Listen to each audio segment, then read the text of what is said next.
You know, in the world of business strategy, there's this quiet revolution happening right now. For decades, the rules seemed pretty much set in stone.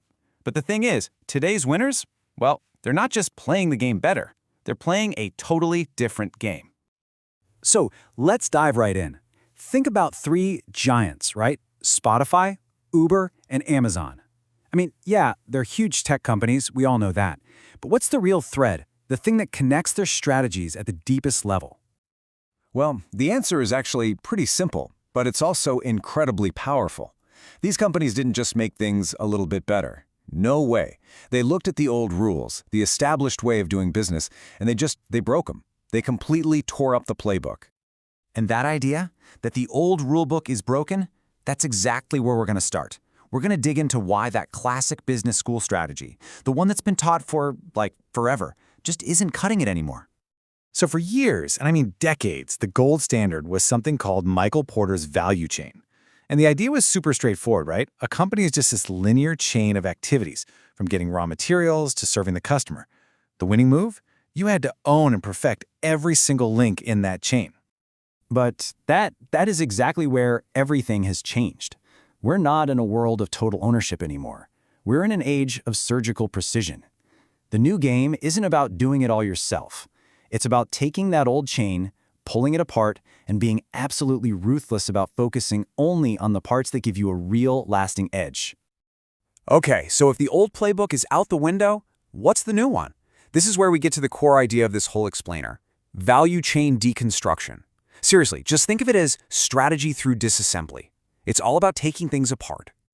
And here you have it. This is the classic map. For decades, this was the blueprint, no questions asked. You've got your main activities, the stuff you do, and the support activities that make it all happen. It's neat, it's tidy, it's a straight line. And let's be honest, it's kind of becoming a museum piece. Now, this is the new map. Value chain deconstruction is way more dynamic, way more fluid. It's all about shattering that old, rigid chain to find where the real money is, the profit pools, and then doubling down on what makes you different and rebuilding everything from the ground up with the customer right in the middle of it all. And look, this isn't just some fuzzy, high-level idea. It's actually a really precise 5-step process. First, you unbundle everything. Just lay all the pieces on the table. Then, you eliminate the stuff that's not pulling its weight. You outsource the things that aren't your specialty. You automate whatever you can. And then, and this is the killer step, you rebundle it all into something new, something your customer will absolutely love. Okay, so that's the theory. But what does this actually look like in the real world? Let's dive into how the biggest disruptors out there have used this exact playbook to just completely dominate their industries.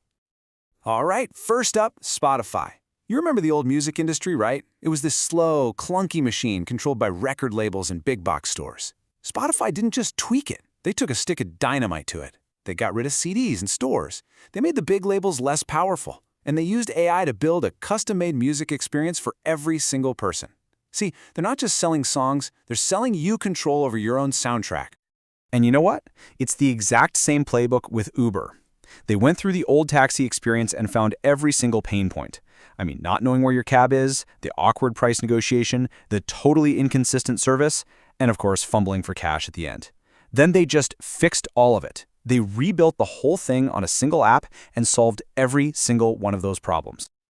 But maybe the ultimate master of this is Amazon. They are brilliant at deciding what to own and what to let others handle. So what do they own? The customer data, the warehouses, the retail platform, their AI engines, basically all the things that give them an almost unbeatable advantage. They don't have to actually make the stuff. Why would they? They just need to own the entire world where it's all bought and sold. Okay, so this is all great for the Amazons and Ubers of the world, but how can you start using this way of thinking? That's what this next part is all about. It's your personal toolkit for thinking like a deconstructor, and it works in any industry, I promise. It really all boils down to one super important question you have to ask about every single thing your business does. Where are we creating real, unique value? And where are we just wasting time and money? And you have to be brutally honest with yourself when you answer that. This matrix here is a fantastic way to figure out what to do next. It's all about being smart with your resources.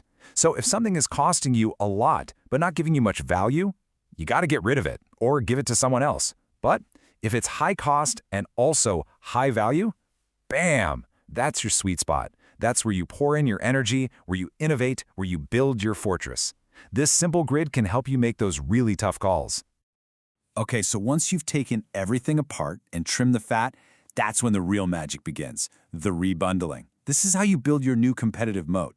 You could go vertical, like Tesla, owning the manufacturing and the software. You could rebundle around the experience, which is totally Apple's game with their stores and services. Or hey, you could build a platform that everyone else uses, like Shopify does. This is how you win. All right, for our last section, let's peek into the future.